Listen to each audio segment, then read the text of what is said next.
Baiklah, Assalamualaikum warahmatullahi wabarakatuh. Kami dari Kelompok 4 akan bahas mengenai kasus-kasus terkait pelanggaran sila Pancasila. Adapun anggota kelompok dari kami yaitu pertama Rik Kasari, tim D1C22049, yang kedua yaitu Paulus Malau dengan NIM D1C22093, yang ketiga Dini Anggraini kita dengan NIM D1C22045, yang keempat NIM D1C22009, dan yang kelima Parisa Pancasari dengan NIM D1C22209.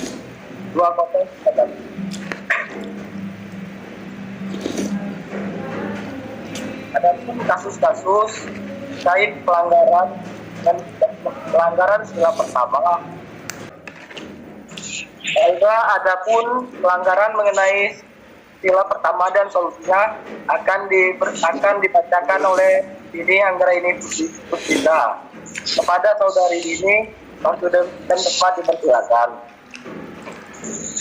Sebelumnya, kepada saudara Kerli, di sini saya bacakan hasil materi dari sila pertama. Permasalahannya yaitu Ahmad PC menyampaikan berbagai muatan konten yang menistakan agama Islam. Salah satunya menyebut Nabi Muhammad SAW sebagai pengikut jin. Karena memang Muhammad bin Abdullah ini pengikut jin. Ujarnya dalam tayangan di akun Ahmad PC berjudul Kitab Kuning Membingungkan yang diunggah pada 19 Agustus 2021. Video YouTube berjudul Sumber Dusta juga disorot, yang kembali membawa Nabi Muhammad dikaitkan dengan jin. Muhammad ini dekat dengan jin, Muhammad ini dikerumuni jin, Muhammad ini tidak ada ayatnya dekat dengan Allah, katanya. Tak berhenti di situ, dia juga mengganti ucapan salam dalam Islam. Ia juga mengubah kalimat menyebut Nabi Muhammad SAW. Assalamualaikum warahmatullahi wabarakatuh. Alhamdulillah Yesus hirabil alamin. Segala puji dinaikkan kehadiran Tuhan Yesus Bapa di surga yang layak dipuji dan disembah. Muhammad DC di dalam surga yang diunggah di channel YouTube. Solusi dari permasalahan sila pertama yaitu tuntutan 10 tahun dari jaksa tersebut diamini oleh pihak PN Ciamis. Majelis Hakim untuk menjatuhkan Muhammad DC dengan vonis 10 tahun. Ini sesuai pasal 14 Undang-Undang Republik Indonesia Nomor 1 Tahun 1946 tentang Peraturan Hukum Pidana. Pasal 64 ayat KUHP sebagaimana terdakwa prima dijatuhkan pidana oleh kepada terdakwa dengan pidana penjara selama 10 tahun. Ujar Ketua Majelis PN Ciamis, Vivi Purnawati dalam sidang PN Ciamis pada Rabu tanggal 6 bulan 4 2022. Sekian materi sila pertama, saya kembalikan ke moderator. Terima kasih kepada saudari Dini yang telah menjelaskan mengenai permasalahan dan solusi dari pelanggaran sila pertama.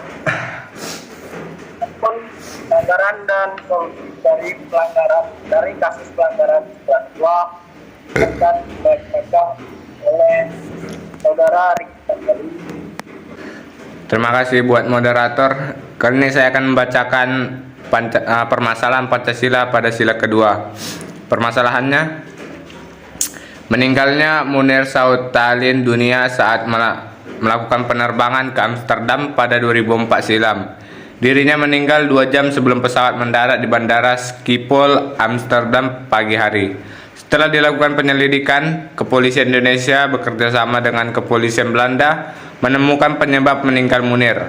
Dari hasil autopsi, Munir tewas karena racun arsenik di akhir 2004. Presiden Susilo Bambang Yudhoyono atau SBY saat itu menegaskan tim pencari fakta atau TPF untuk mengucap kasus Munir.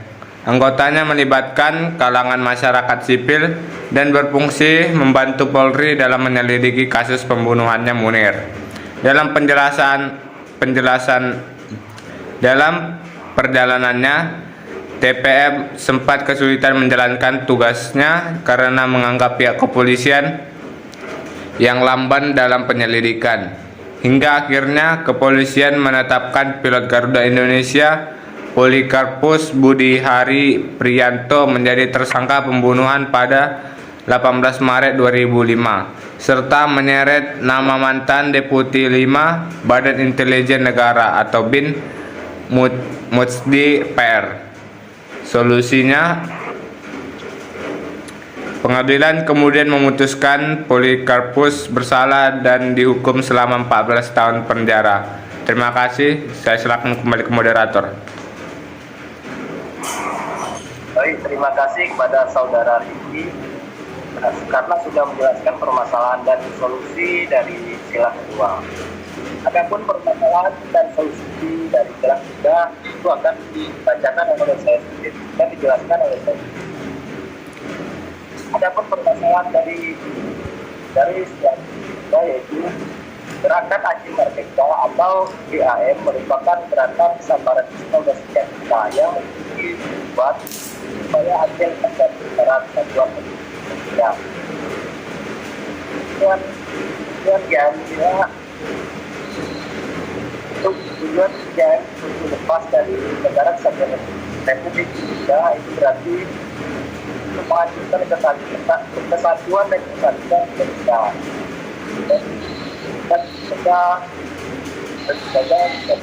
dari kita. Antara pemerintah Republik Indonesia dan GAM diakibatkan perbedaan pikiran dan nilai.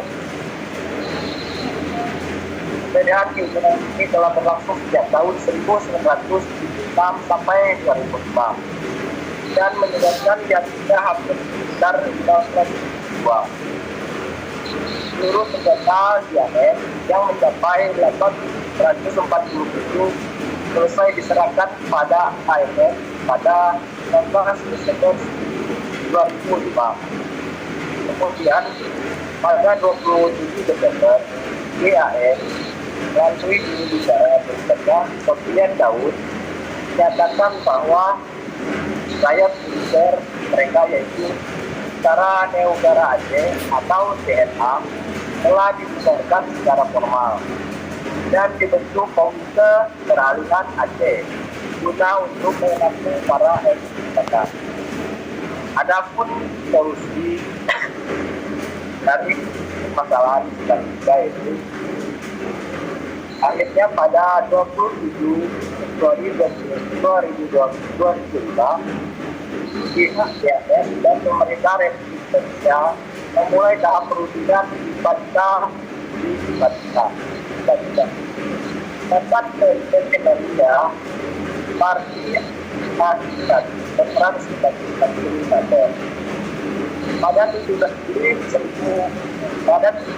2005, setelah perundingan selama 25 hari, tim perunding Indonesia berhasil mencapai kesepakatan damai dengan GAM di Batita.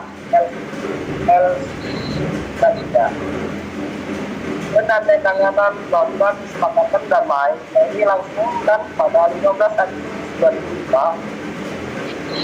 proses perdamaian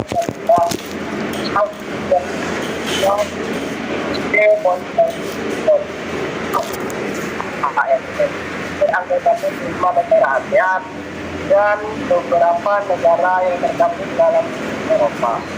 Di antara poin pentingnya adalah bahwa pemerintah Indonesia akan turut memfasilitasi dan partai politik lokal di Aceh dan pemberian apresiasi anggota GAM.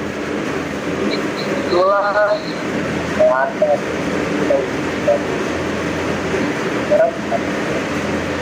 kemudian pelanggaran dan permasalahan dari sila keempat akan dibacakan oleh Saudari Marisa.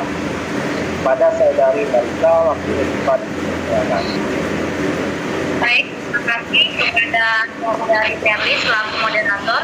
Di sini saya akan membahas permasalahan dari sila keempat, yaitu catatan ada beberapa topik pembicaraan yang menjadi pemicu terjadinya tindakan pelanggaran kebebasan berpendapat pada tahun 2020 topiknya mengenai isu penanganan COVID-19, pengesahan Undang-Undang Omnibus Law dan pemberantasan korupsi. Di tahun 2020 adalah tes wawasan kebangsaan TWK, pegawai Komisi Pemberantasan Korupsi KPK, kritik lembaga negara pada ketiga telah kita didapatkan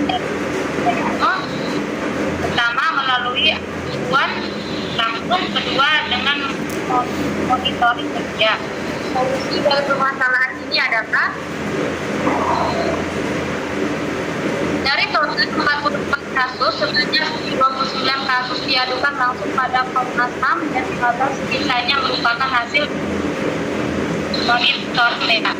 Sekian, saya kembalikan kepada monitor.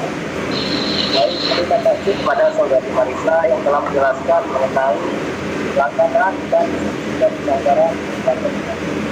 Baiklah, terima kasih kepada Saudari Marisa yang telah menjelaskan permasalahan pelanggaran dan solusi dari pelanggaran setelah tepat. Kemudian untuk pelanggaran dan solusi pelanggaran dari setelah kali kelima akan dijelaskan oleh Saudara Paulus kepada Saudara Paulus yang sudah sempat dipersilakan. Berarti atas waktunya.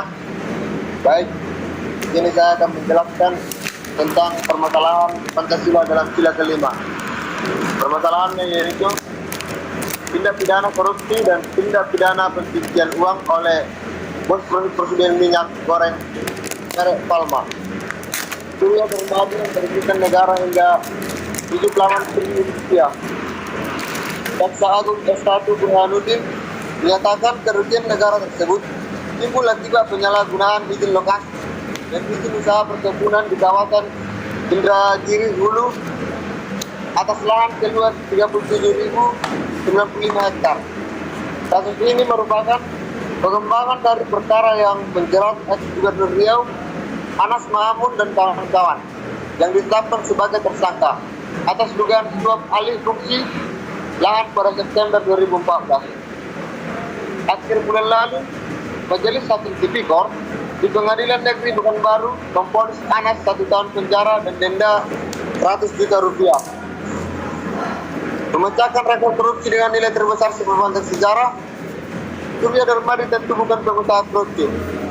Dirinya bahkan sempat tercatat sebagai orang ke-28 di versi majalah Forbes tahun 2018 dengan kekayaan 27.033 triliun. Ini diduga menyuap Anas Mahamun dengan uang 3 miliar rupiah untuk mengubah lokasi perkebunan milik PT Duta Palma menjadi bukan kawasan hutan. Solusinya adalah